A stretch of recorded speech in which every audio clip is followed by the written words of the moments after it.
ចម្លងដោយ TurboScribe បញ្ចូលទៅកាន់ Unlimited ដើម្បីលុបសារនេះហូរឈៀងតើអ្នកឈ្មោះអ្វីទៀតអ្នកក្រណាស់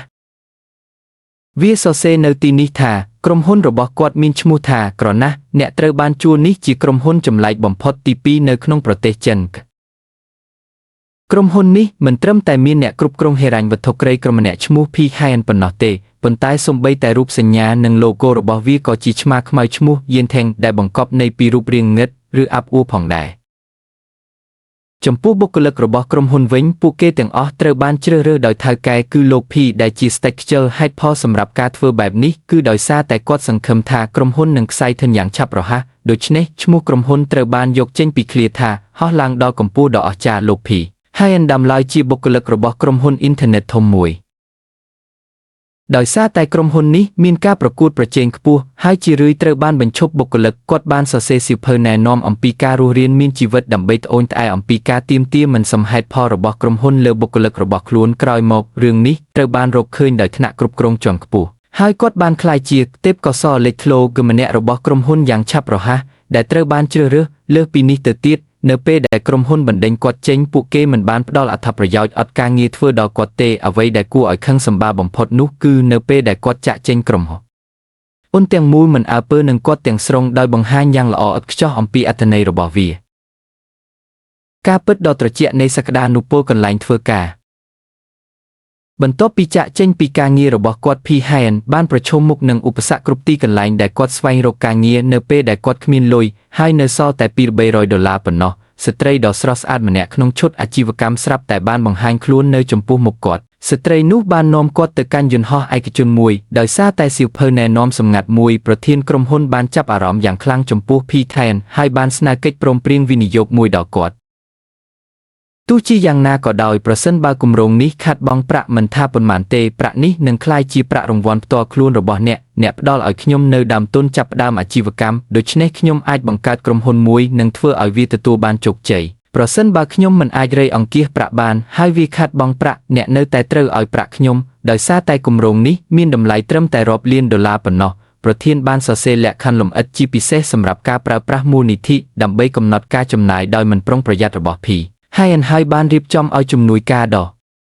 ស្រស់ស្អាតរូបនេះត្រួតពិនិត្យការប្រើប្រាស់មូលនិធិអ្វីដែលអាចបណ្ដាលឲ្យមានការខាតបង់ដោយផ្ទាល់មិនត្រូវបានអនុញ្ញាតទេយើងមិនអាចធ្វើការបរិច្ចាគសប្បុរសធម៌ឬធ្វើការវិនិយោគដើម្បីទូទាត់ការខាតបង់បានទេតើយើងអាចធ្វើអ្វីបានទៀតលក្ខខណ្ឌរបស់ Peggy ចែងថាឧស្សាហកម្មដែលយើងធ្វើប្រតិបត្តិការត្រូវតែមានប្រយោជន៍ដល់ការអភិវឌ្ឍទីផ្សារហើយត្រូវតែមានប្រាក់ចំណេញលក្ខខណ្ឌទាំងនេះក៏ចែងផងដែរថាក្រុមហ៊ុនមិនអាចទិញវត្ថុធាតុដើមដែលទាក់ទងនឹងផលិតកម្មជួលទីតាំងឬជួលបុគ្គលិកក្នុងតម្លៃដែលលើសពីតម្លៃទីផ្សារនោះទេសរុបមកទោះបីជាប្រធានក្រុមហ៊ុនខាតបង់ប្រាក់ក៏ដោយការខាតបង់ប្រាក់ត្រូវតែមានភាពត្រឹមត្រូវដូច្នេះប្រសិនបើក្រុមហ៊ុនចង់ខាតបង់ប្រាក់បន្ថែមវាអាចធ្វើបានតែតាមរយៈការអនុវត្តអាជីវកម្មសមហេតុផលនិងស្របច្បាប់ប៉ុណ្ណោះនៅទីបំផុតទោះបីជាក្រុមហ៊ុនខាតបង់រាក់ក៏ដោយវានៅតែទទួលយកកិច្ចព្រមព្រៀងនេះមកពីក្រុមហ៊ុនហ្គេមមួយភ្លាមនោះគាត់បានគិតឃើញគំនិតចង់បង្កើតក្រុមហ៊ុនហ្គេមដូច្នេះគាត់បានតាក់ទងមិត្តភក្តិ2នាក់ជាដៃគូម្នាក់ក្នុងចំណោមពួកគេមានគំនិតល្ងង់ខ្លៅបន្តិចអាចបង្កត់ប្រាក់ពី 150.5 យន្តមកត្រឹម 100 យន្តម្នាក់ទៀតគឺ Belco ដែលជាអ្នកជំនាញខាងការជីវប្រចាំឆ្នាំនៅហាងកាហ្វេអ៊ីនធឺណិតដែលមិនដឹងខ្លួនបន្ទាប់មកគាត់បានជួលអគារការិយាល័យទាំងមូលហើយបានប្រែក្លាយវាទៅជាបន្ទប់កីឡាអេឡិចត្រូនិកដ៏ធំមួយនៅខាងក្នុងមិនត្រឹមតែមានបារទឹកជ្រុងអាហារសម្រន់កន្លែងសម្រាកនិងកន្លែងហាត់ប្រាណប៉ុណ្ណោះទេប៉ុន្តែសូម្បីតែកន្លែងធ្វើការក៏មានតុនិងកៅអីដែលអាចលៃតម្រូវបានដែរគាត់ក៏មានអតីតបុគ្គលិកក្រុមហ៊ុនហ្គេមម្នាក់ផងដែរជាមួយនឹងកុំព្យូទ័រ 4090i9 របស់គាត់ដើមទុនដំបូងរបស់ Pigeon ស្ទើរតែអស់ទាំងស្រុងបន្ទាប់ពីការលំបាកនេះដែលធ្វើឲ្យគាត់គ្មានលុយគ្រប់គ្រាន់ដើម្បីជួសជុលការិយាល័យផ្ទាល់ខ្លួនរបស់គាត់ឡើយជាការពិតណាស់ការវិនិយោគនាំមកនូវផលចំណេញដើម្បីផ្គប់ចិត្តជំនួយការដ៏ស្រស់ស្អាតរបស់គាត់ Pigeon បានបង្កើតហ្គេមបើកបរមួយដែលមានឈ្មោះថា Lonely Highway ហើយបានផ្ទុកឡើងវាទៅកាន់វេទិកាមួយក្នុងតម្លៃ1យន្តទោះជាយ៉ាងណាក៏ដោយជាអកុសលហ្គេមនេះត្រូវបានរកឃើញដោយអ្នកសរសេរភ្លុកម្នាក់ដែលកំពុងស្វែងរកហ្គេមមិនល្អដោយសារតែ Pigeon បានបង់កាត់ហ្គេមនេះយ៉ាងព្រៃផ្សៃដើម្បីខាតបង់ប្រាក់វាមិនមានសំបីតែហ្វ្រាំង កម្រិតទី1គឺងាយស្រួលបំផុតខណៈដែលកម្រិតទី2គឺពិបាកបំផុតបន្ទាប់ពីខ្ជះខ្ជាយពេលវេលា8ម៉ោងដើម្បីព្យាយាមបញ្ចប់វាអ្នកសរសេរភ្លុករូបនេះបានជួបប្រទះបញ្ហាសុខភាពផ្លូវចិត្តបន្ទាប់មកគាត់បានធ្វើវីដេអូមួយដើម្បីរិះគន់អំពីហ្គេមនេះដែលបង្កឲ្យមានការចង់ដឹងចង់ឃើញយ៉ាងខ្លាំងក្នុងចំណោមអ្នកទស្សនាហើយហ្គេមនេះបានក្លាយជាការចាប់អារម្មណ៍ពេញមួយយប់នៅលើអ៊ីនធឺណិតដោយសារតែប្រាក់ចំណេញលើសដែលបង្កើតឡើងដោយ Kejuthu Highway ដើមទុនបង្វិលរបស់ក្រុមហ៊ុន Tenda បានលើសពីដើមទុនដំបូងរបស់ក្រុមហ៊ុនទៅទៀតដើម្បីចំណាយប្រាក់ Pikian អាចពង្រីកវិសាលភាពប្រតិបត្តិការនិងជ្រើសរើសមនុស្សបន្ថែមទៀតដើម្បីបំផ្លាញក្រុមហ៊ុនគាត់បានជ្រើសរើសបុគ្គលិកខាងក្រៅមួយចំនួនតូច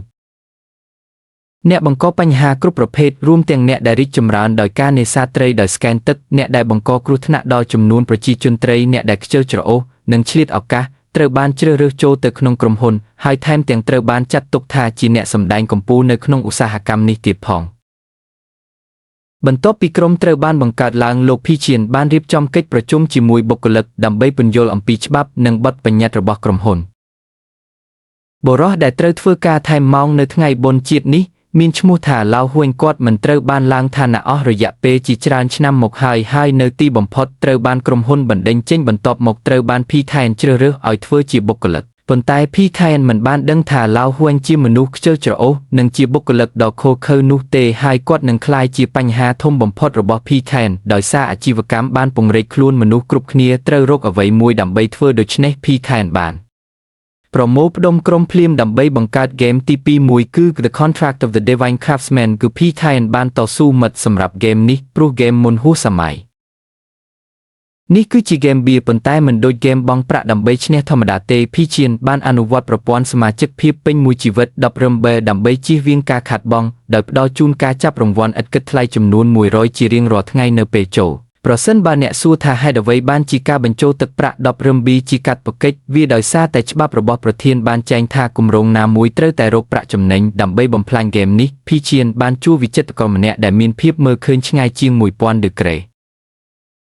បន្ទាប់មកភ្លាមបន្ទាប់ពីគម្រោងនេះត្រូវបានបញ្ចប់គាត់បាននាំបុគ្គលិកទាំងអស់របស់ក្រុមហ៊ុនទៅធ្វើដំណើរកម្សាន្តក្រោមរូបភាពនៃការផ្លាស់ប្ដូរនិងការរៀនសូត្រដោយបដិសេធទាំងស្រុងនៅឱកាសណាមួយដើម្បីកែលម្អការងាររបស់ពួកគេក្នុងអំឡុងពេលធ្វើដំណើរ Pikian បានប្រើប្រាស់រថយន្តទំនើបនិងស្នាក់នៅក្នុងផ្ទះប្រណីតពេញមួយពេលទោះជាយ៉ាងណាក៏ដោយបន្ទាប់ពីបានទៅទស្សនាទីក្រុងជាច្រើនបុគ្គលិកទាំងនោះមានការអស់កម្លាំងលើសពីនេះដំណើរកម្សាន្តផ្លាស់ប្ដូរនិងការរៀនសូត្រនេះត្រូវបានក្រុមហ៊ុនចេញថ្លៃដូច្នេះបន្ទាប់ពីរឿងទាំងអស់នេះមូលនិធិរបស់ក្រុមហ៊ុនបានវិលត្រឡប់ទៅរកស្ថានភាពចាប់ផ្ដើមដំបូងរបស់ពួកគេម្ដងទៀតជាអកុសល Pikian បានដាក់គ្រោះថ្នាក់លាក់កំបាំងមួយក្នុងអំឡុងពេលធ្វើដំណើររបស់គាត់បុគ្គលិកដែលបានញ៉ាំអាហារភេសជ្ជៈនិងការកម្សាន្តពេញមួយពេលបានចាប់ផ្ដើមមានអារម្មណ៍ថាមានកំហុសដូច្នេះឡាវហួងដ៏កំណាចបានចាប់ផ្ដើមធ្វើការថែមម៉ោងដោយសម្ងាត់នៅក្នុងសន្តាគារជាមួយបាវស៊ូនិងសៀវលូទោះបីជាសៀវលូងាយនឹងធ្វេសប្រហែសក៏ដោយគាត់ពិតជាអ្នកសរសេរកូដដ៏ប៉ិនប្រសប់ម្នាក់ចំពោះបាវស៊ូដែលបានចំណាយពេលជាច្រើនឆ្នាំនៅក្នុងហាងកាហ្វេអ៊ីនធឺណិតគាត់មានការយល់ដឹងពិសេសអំពីចំណង់ចំណូលចិត្តរបស់អ្នកលេងអរគុណចំពោះកិច្ចខិតខំប្រឹងប្រែងរបស់ពួកគេកិច្ចសន្យាសិប្បកម្មដ៏ទេវភាពត្រូវបានធ្វើឲ្យប្រសើរឡើងយ៉ាងខ្លាំងដោយជាប់រវល់ជាមួយពិធីជប់លៀងក៏សាងក្រុម Pikian មិនបានដឹងអំពីរឿងនេះទាល់តែសោះដោយមិនបានពិនិត្យមើលកំណែចុងក្រោយនៃហ្គេមមុនពេលវាចេញលក់នៅថ្ងៃបន្ទាប់បុគ្គលិក Tenda បានមកដល់ចំណុចចុងក្រោយនៃដំណើររបស់ពួកគេ Shenzhou Studio ក្រុមហ៊ុននេះគឺជាក្រុមហ៊ុនបុត្រសម្ព័ន្ធរបស់ក្រុមហ៊ុនចាស់របស់ Pikian ជាកន្លែងដែលគាត់បានរិះគន់យ៉ាងខ្លាំងនៅក្នុងសៀវភៅណែនាំនោះមនុស្សដែលធ្វើការនៅទីនោះមិនទទួលបានអត្ថប្រយោជន៍ពីក្រុមហ៊ុនកំពូលនៅក្នុងឧស្សាហកម្មនេះទេស្ថានីយ៍ការងារចង្អៀតបន្ទប់ដែលមានពន្លឺស្រអាប់និងច្បាប់តឹងរ៉ឹងការមកដល់របស់បុគ្គលិកទាំងនេះធ្វើឲ្យការទៅធ្វើការមានអារម្មណ៍ធ្ងន់ជាងការទៅចូលរួមពិធីបុណ្យសពទៅទៀតអ្នកខ្លះថែមទាំងជ្រុះសក់ដោយសារអស់កម្លាំងខណៈពេលដែលអ្នកផ្សេងទៀតរស់នៅក្នុងក្រុមហ៊ុនដោយធ្វើការជា007ដោយគ្មានការសម្រាកទោះបីជាយ៉ាងនេះក្តីថ្នាក់គ្រប់គ្រងរបស់ក្រុមហ៊ុននៅតែមានអារម្មណ៍ថាប្រាក់បំណាច់របស់ពួកគេខ្ពស់ពេកបន្ទាប់ពីបុគ្គលិក Tenda មកដល់អ្នកគ្រប់គ្រងដងនិងអ្នកគ្រប់គ្រងទូទៅ Shao បានរៀបចំឲ្យអ្នកគ្រប់គ្រងទូទៅ Yao ដែលជាអ្នកគ្រប់គ្រងកម្រិតកណ្ដាលនាំពួកគេទៅទស្សនាក្រុមហ៊ុនដោយឃើញលក្ខខណ្ឌការងាររបស់អ្នកដឹកនាំឧស្សាហកម្មបុគ្គលិក Tenda បានសម្ដែងការខឹងសម្បារយ៉ាងខ្លាំងបងបាវទាំងអស់នេះសុទ្ធតែពណ៌ប្រផេះមើលចុះអាហារសម្រន់ទាំងអស់នេះខ្ញុំមិនទាន់គ្រប់គ្រាន់សម្រាប់មនុស្សម្